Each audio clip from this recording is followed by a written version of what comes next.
Hey guys, today I want to talk to you about what makes you tick. Specifically, what makes an athlete tick and the psychology of what causes them to want to be involved in football or basketball or sports in general. So the population rationale is the who and the why. Well, who? High school American tackle football players, and specifically cornerbacks. And the reason is that teenage years have been identified as key years to perfectionism development. So to be a coach that's involved with them and molding these young boys to be men, I would love to have the opportunity to do that. And the why? Well, like I said, I want to be a coach as we move forward, as I move forward into pursuing a new career. And there's so many psychological factors that foster in the youth, as you can see here. You know, citizenship, social success, positive peer relationships. All those things are positive things outside of athletics. Creating a teamwork type of mindset.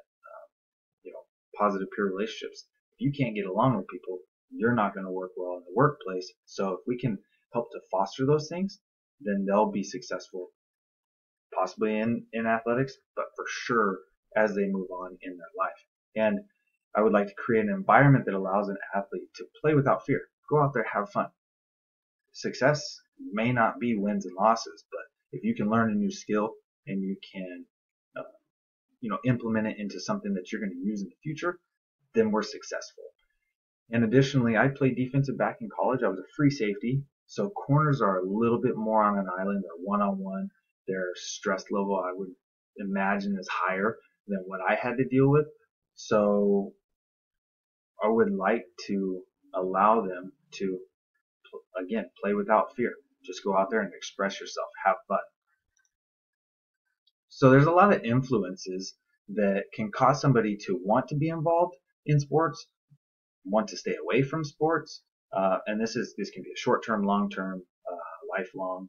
And here we see extrinsic factors, which is your physical environment, your location. Maybe you live in Chicago and the weather is snow, and you don't want to go outside and hit and feel that pain of just the hitting.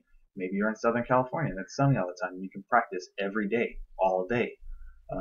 Social factors, teammates, classmates, coaches, are they creating an environment where you want to be involved, or is it more of a stressful, like I have to perform to their standards, or are they just allowing me to be myself and go play to the best of my ability? Additionally, a family culture, demanding parents, not always the best thing. A positive motivation environment is when the parents focus on hard work, learning, and sport enjoyment. And that's going to create a better atmosphere for a more productive performance. And additionally, where does the family place emphasis? Do they place it on sports? Then that's probably a good thing. If they're having positive motivation behind it. But if it's academics, maybe sports are a back burner, and you need to get your schoolwork done first. Or maybe it's work. Maybe your family says, sports are just waste of time. You need to get in the workplace and start providing for a family. So all those things are extrinsic factors that are going to force somebody to either want to be involved, not be able to be involved, or possibly not have a chance to play sports. Intrinsic factors, however, you know, um, does the person really want to get involved? Personal, you have here a study in New York found that the 5 of the top 6 reasons why somebody is involved is intrinsic factors. And a few of those include the possibility to become a professional football player. As you can see, there's the draft there. Bo Jackson, one of my favorite players. Who wouldn't want to be like Bo? Bo knows everything. Then additionally, they want to develop a unique skill, like we talked about before, is a skill that can be implemented in the athletic realm, and then additionally outside of the athletic realm in the future, and then shape an individual body. Well, I mean, Bo Jackson got a great body right there, so why wouldn't you want to try and look like that? Influences that can be positive or negative: anxiety. Your social factor is your teammates are really needing you to come up with a play, or your dad's sitting in the stands and you want to make him proud. I mean, those are things that can cause anxiety in you to make you not want to even play the sport, But then you have arousal, which is, it increases during competition. And if you enjoy that, maybe you enjoy the spotlight. Maybe you enjoy the smell in the air, the feel of the temperature, and the sweat and running hard and being active. All those things are going to cause you to want to be involved for long term. Reinforcement: positive consequences are likely to receive a repeat in behavior. So if you get an interception, you're more likely to take the chance on trying to pick the ball off than if you get beat and the guy gets a touchdown. So that positive consequence, you'll probably try that again. And then if an athlete receives effort-based rewards versus ability-based rewards, they're going to display a better performance. Hey, you gave it your best shot, and so just do that again. Then feedback. On top of that, if feedback is positive or negative, it's likely to influence future actions. So if you are being told, hey, that you gave it your best shot, then you're going to do it again. If people are saying that wasn't great, you're probably not going to do that again. Avoid those things. So as you're setting goals and creating strategies to achieve those goals, there are some things that you need to consider. Does it adhere to the SMART principle, which is specific, measurable, attainable, relevant, and timely? Is it something that we can make happen? Is it realistic, or is it something that's just so way out there that I mean even Bo couldn't do it? So those things we need to make sure that we have, and we've created that. In creating these goals, we've adhered to the principles. So outcome goals: a long term, intercept 10 passes over the course of the season. Well, that's great, but how are we going to get there? We need to take some baby steps to get there. And so a typical season is about 10 games. So let's do short term. Let's try and intercept 1 pass per game. That'll get us our 10 for the long term.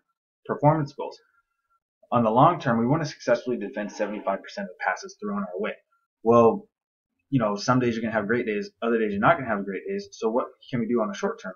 Well, let's successfully defend 65 to 85% of the passes thrown in our direction each game. Okay? Process goals: long term, we're going to use proper technique, defensive back technique, that is going to allow us to be in the right place at the right time. Keep the player in front of us. Don't allow them to beat us. And if we do get beat, minimize the amount of routes that beat us. And then, so the short term, how do we accomplish that? We work on our feet. We get faster. We work on reaction time when guarding the opposing players. So the strategies that we create, or that we're gonna do to achieve those goals, is first we're gonna catch 25 to 30 passes each practice.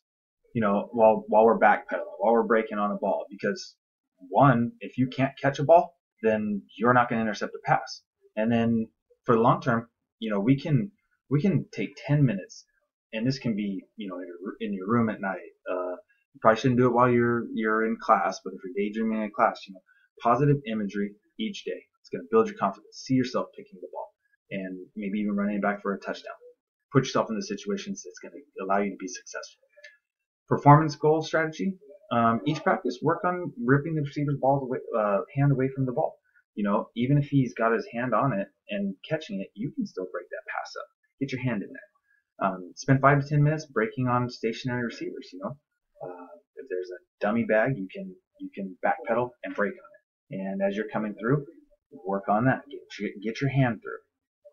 Process goal strategies: Spend 5 to 10 minutes each practice session working on your speed, your foot speed. Quick foot ladder. You can do the icky shuffle. You can do karaoke. You can do different things that's going to allow you to twist your body, move your body, and allow you to be in awkward positions, but still breaking. And then proper position in each practice. In practice, you got to practice how you're going to play. So don't be lackadaisical. Don't take it for granted. Work every day. And so write down your successes and failure rate. You want to be 95% successful, but sometimes you're not. Sometimes you're going to, like I said, have a bad day. But write those down, and then you'll know what you can work on or what you need to work on, because again, you want to be flexible. Mission statement. I chose Isaiah 41:10. So do not fear, for I am with you. Do not be dismayed, for I am your God. I will strengthen you and help you. I will uphold you with my righteous right hand. Let me break that down a little bit. A lot of the verses that can be taken out of that are some great verses that I love. Fear not, for I am with you. Matthew 6:34. Do not worry. Okay. It's sometimes easier said than done, but he tells us not to be, so we should try not to be. Be not dismayed. Do not stress. Do not be anxious. Philippians 4:6. We want to try and be successful, but if God is leading us in that path, then we're going to be successful to His terms. Like He says, I'm your God. We're not defined by our successes and failures, what we think of us, but what God thinks of us. He is our Father. We are His children. So if He's guiding us on a path, we will be successful. And He says, I will strengthen you. Well, Philippians 4:13, I can do all things through Christ who strengthens me. Sometimes we're weak. We need His strength. And finally, I will uphold you with my righteous right hand. Well, to be at the right hand is a place of honor. So if you're in a place of honor from God, there's no better place. So what I learned, one of the most important things I learned is people don't always react the same way to teaching and coaching styles. How an individual is raised, may cause different anxieties and arousals.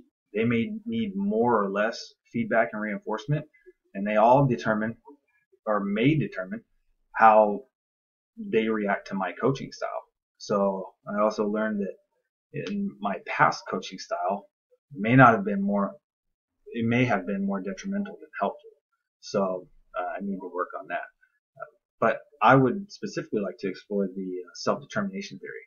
A lot of things we have to be self-motivated. A group can't really motivate us if we don't want to do it. The group, we're not going to want to stay involved in it. So exploring the self-determination theory is something that I would like to do in the future. So thank you for listening.